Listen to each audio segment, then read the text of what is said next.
കുറേ നേരമായാലും മാനത്ത് നോക്കിക്കൊണ്ടിരിക്കുന്നത്. എന്തെങ്കിലും പറയാവോ? ഈ സിനിമ എന്ന് പറഞ്ഞിരിക്കാതെ നിങ്ങൾക്ക് വല്ല പണിക്കും പോക്കൂടെ? അതെ, കല്യാണം കഴിക്കുന്ന സമയത്ത് ഞാൻ വന്ന് പറഞ്ഞാണല്ലോ എനിക്ക് സിനിമയാണ് ഇഷ്ടമെന്ന്. അതുകൊണ്ടാണ് ഞാൻ ജോലി ചോദിച്ചത്. എന്നിട്ടിപ്പോൾ എന്തായി? ഇപ്പോൾ സിനിമയൊക്കെ വരും. എപ്പോൾ വരും? എപ്പോൾ എങ്ങനെയൊക്കെ മുന്നേ അറിഞ്ഞിരുന്നെങ്കിലേ ഞാൻ വേറെ ലെവലായാനെ. അതാ പറഞ്ഞ സിനിമ എന്ന് പറഞ്ഞിരിക്കാതെ വല്ല UK കയറിപ്പോവാൻ. ആര് പറഞ്ഞു? ഇന്ന് നിങ്ങളുടെ അമ്മായി പറയാൻ പറഞ്ഞു.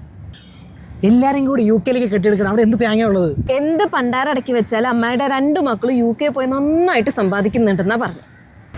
അപ്പൊ നീ എന്ത് പറഞ്ഞു? അമ്മായിയുടെ മോളുടെ UK വീടിന്റെ റെന്റ് കൊടുക്കാൻ കഴിഞ്ഞ 2 മാസം എന്റെ കെട്ടിയവന്റെ കയ്യിൽ നിന്ന് പൈസ വാങ്ങിച്ചെന്ന് പറഞ്ഞു. അപ്പൊ ആ ഡയലോഗിൽ ചമ്മിക്കാണോ അല്ലേ? വയല് പഴം വിഴുങ്ങിയതുപോലെ മിണ്ടാണ്ട് പോയി. ഒരു ചായ കുടിച്ചാലോ? എന്നാ ഒരു പപ്സും കഴിക്കാം. ആവാം.